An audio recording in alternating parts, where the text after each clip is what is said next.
పిల్లలకి మంచి న్యూట్రిషియస్ ఉగ్గు రెసిపీ చూద్దాం రండి.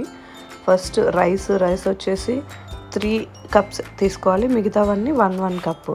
కందిపప్పు, పెసరపప్పు, శనగపప్పు, ఉద్దిబళ్ళు, దాని తర్వాత పల్లీలు, కొంచెం జీలకర్ర, కొంచెం వాము, మిగతా కప్లో డ్రై ఫ్రూట్స్ లైక్ బాదం, walnut, pista, pumpkin seeds and sunflower seeds. ఇవన్నీ తీసుకొని ఒకసారి మిక్స్ చేసేసి ఒక 2-3 టైమ్స్ బాగా వాష్ చేసుకోండి. వాష్ చేసుకున్న తర్వాత ఒక బట్ట మీద నీట్గా ఆరబెట్టేసుకోవడమే. మకానా ఒక్కటి సపరేట్గా రోస్ట్ చేసుకోండి. అయితే దీంట్లో ట్రిక్ ఏంటి అంటే మంత్స్ బేస్ చేసుకొని వీటిలలో పప్పులు తగ్గుతూ పెరుగుతూ ఉండాలి. ఫర్ ఎగ్జాంపుల్ ఇప్పుడు ఎన్జోకి 1 year ప్లస్ కాబట్టి నేను ఇవన్నీ యాడ్ చేశాను.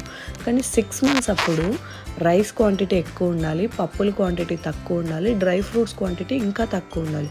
బికాజ్ వాళ్ళకి డ్రై ఫ్రూట్స్ అప్పుడే అరగవు కాబట్టి కొంచెం మంత్ చేంజ్ అయ్యే కొద్దీ మనం ఫర్ ఎగ్జాంపుల్ 2 weeksకి ఒకసారి ఉగ్గు ప్రిపేర్ చేసుకున్నామంటే నెక్స్ట్ టైం ప్రిపేర్ చేసేటప్పుడు కొంచెం క్వాంటిటీ వేరే ఏదైనా మకానా యాడ్ చేయడం, లేకపోతే పీనట్స్ యాడ్ చేయడం. 6 months అప్పుడు ఇవన్నీ యాడ్ చేయకూడదు. ఓన్లీ రైస్, కందిపప్పు, పెసరపప్పు, శనగపప్పు, దాని తర్వాత నెక్స్ట్ మంత్కి ఉద్దిపప్పు, దాని తర్వాత పుట్నాల పప్పులు, దాని తర్వాత పీనట్స్, దాని తర్వాత డ్రై ఫ్రూట్స్.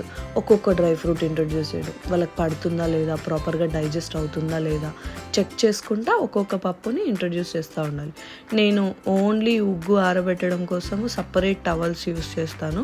అవే వాష్ చేసేస్తాను, మళ్ళీ నెక్స్ట్ టైంకి కూడా అవే యూస్ చేస్తాను. ఇవన్నీ మంచిగా ఆరిపోయిన తర్వాత, మాయిశ్చర్ మొత్తం పోయిన తర్వాత ఇలా మకానా సపరేట్గా, డ్రై ఫ్రూట్స్ సపరేట్గా, పప్పులన్నీ సపరేట్గా మంచిగా రోస్ట్ చేసుకొని పౌడర్ చేసేసి పక్కన పెట్టుకోవడమే.